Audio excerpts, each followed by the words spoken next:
All right, let's talk about money. Let's talk about why from 64.5 million views, we only have $3,000 in revenue. Now then, hey folks, I'm Rob. Welcome back to vidIQ, educating you as always on your YouTube journey. But today, I'm going to do a little bit of self-education as well, because what we're going to do is rummage through the analytics of the vidIQ channel for April 2021. Now, I have seen other creators do this, and I think it's a wonderful exercise in honesty and vulnerability to share what's working on your channel and what isn't. So what I'm keen to stress here is that this is not necessarily a tips, tricks, advice, and strategy on YouTube's analytics video. This is self-discovery, self-exploration, exposing yourself to the things that work on your channel and don't. And we'll learn this together in this video. So without further ado, let's expose you to vidIQ's channel analytics. Okay, let's take a bird's eye view of this first. I'm seeing the statistics for April 2021, but it's also showing the previous 12 months in these columns. To get this view, at least at the beginning of a month, what you want to do is switch your time period to the last full month, and then it shows these columns, although you can go daily still here if you want to. I really hope YouTube keep this column view for the whole of a month, as usually they just plonk it in for a couple of days and then it disappears. Anyway, the headline statement is the channel got 2.2 million views, which is usually what we get. And these hollowed out ticks mean that we were just about the same as usual. We'll get back to the fact that we earned $17.50 from 2 million views a little bit later. And, you know, this is okay. This is a 5 out of 10 month in terms of performance. And you can see that over the past 12 months, we're still in a little bit of a dip. Over 2021, we've been going up and down between 2 million and 2.5 million. At the back end of last year, we dipped down a little bit more. And at this time last year, we were starting to skyrocket. And the simple reason for that, and this is kind of described by YouTube as seasonality changes, but it was quite a big seasonality change because it was during the height of a pandemic and everybody was in lockdown or had restricted access to the world, and many people took to YouTube not just to view but to start channels as well. So through all of our education content, as you can see in May, we went up to nearly 3.2 million views. We're more than delighted that the world is returning to normal, but it means that our channel is leveling off a little bit in terms of YouTube education. And ultimately, as any channel, you want to see your stats going up and to the right. So we're not necessarily growing, we're just holding a level playing field right now. So me as a creator, I always want to try and improve that. And I think that the reason for that is kind of revealed in these top videos, in that most of these are older videos, evergreen content, and that is very common for utility channels where they make videos that are 6 months, 12 months old, and they start to find traction on YouTube search. And so we have videos such as how to get 100 subscribers. That was made at the beginning of 2020. Another one about getting the first 1,000 subscribers. Something about copyright, all towards the beginning of 2020. So we were on a run there. There are a couple of more recent videos, how to start a gaming channel in January of this year, and then how to make shorts at the end of last year. And that's kind of what I'm looking for with vidIQ content. Stuff that's going to be successful with our returning viewers, our current loyal fans, such as yourself, but also stuff that's going to be picked up in search.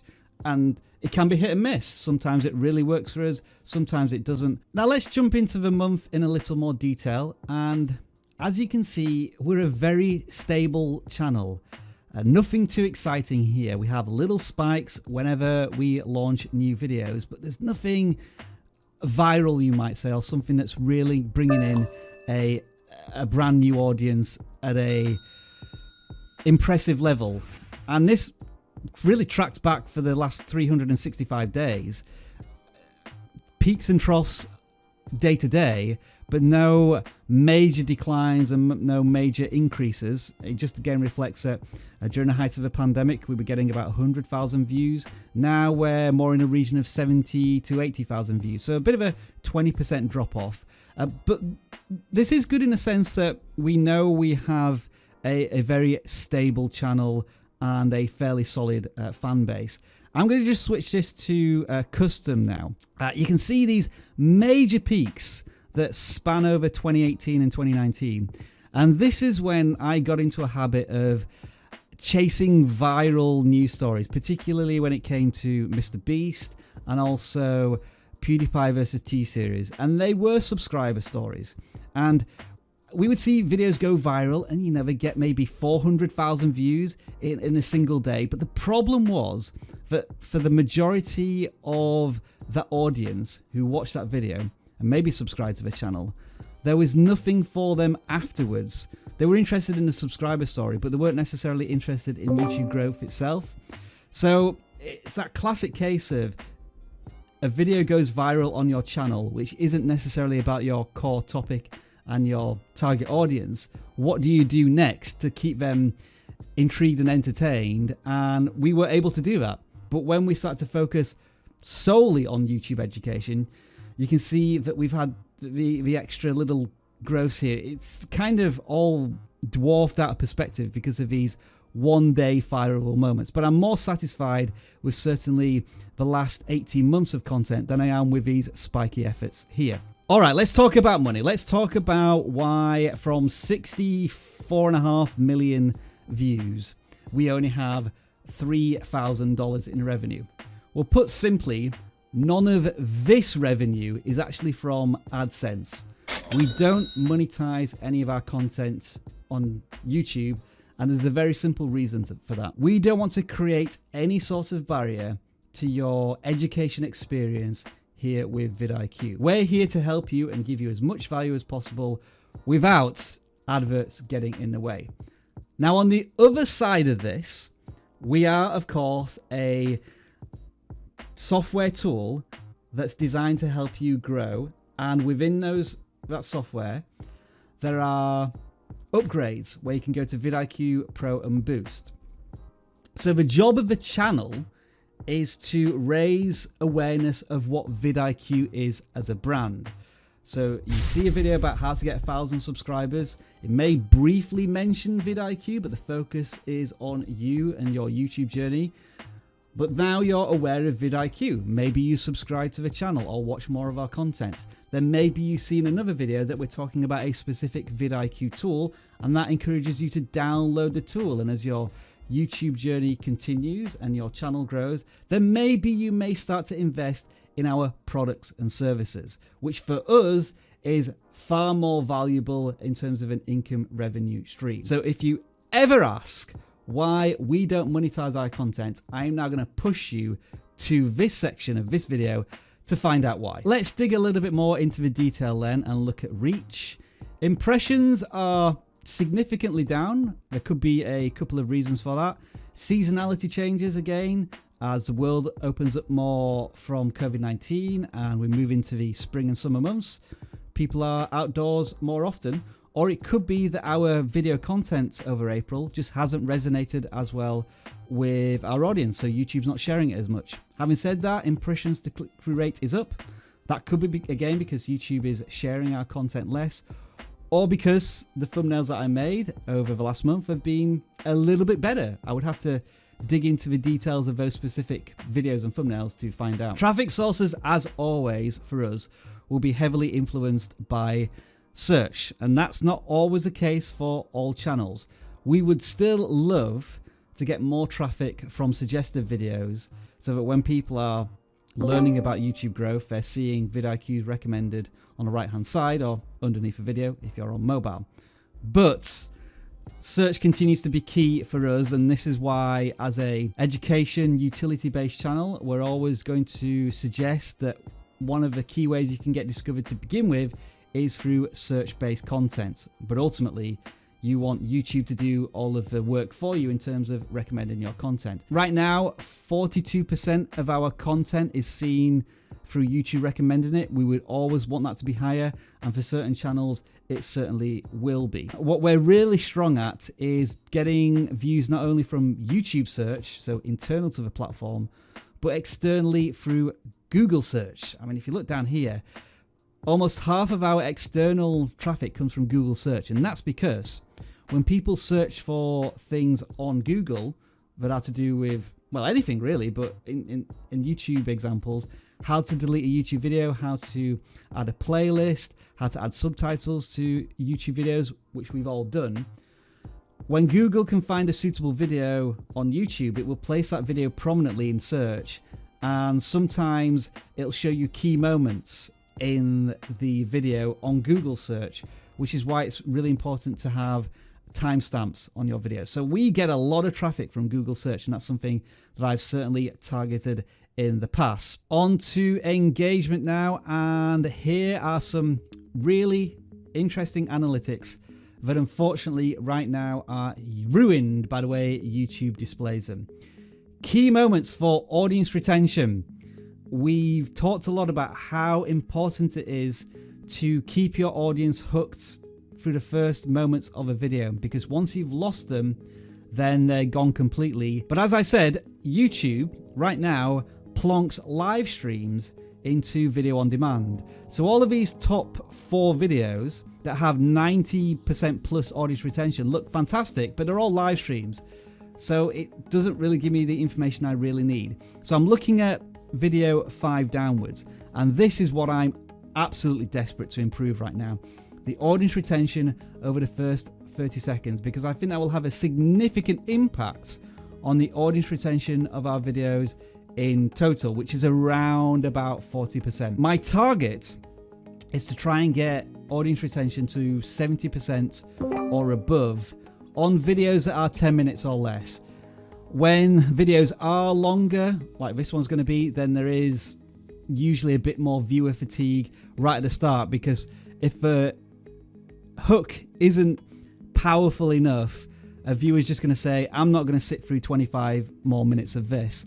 But again, this is an experimental video, and I'm doing it really for you hardcore analytics nerds who really want to jump into this. The video I did about YouTube permissions, 67%, I think that's pretty good, but I want to get that better. The video down here, which has 61% audience retention, here, that's potentially thousands of viewers who are abandoning at this stage of the video, and that really does need to be better. And of course I can improve that by clicking on one of these videos and then maybe just watching the first 30 seconds to see why that happened. There are extra key moments here, like continuous segments and spikes, although I never find them quite as interesting. Although on this one, I'm pretty sure those spikes are where there's going to be timestamps.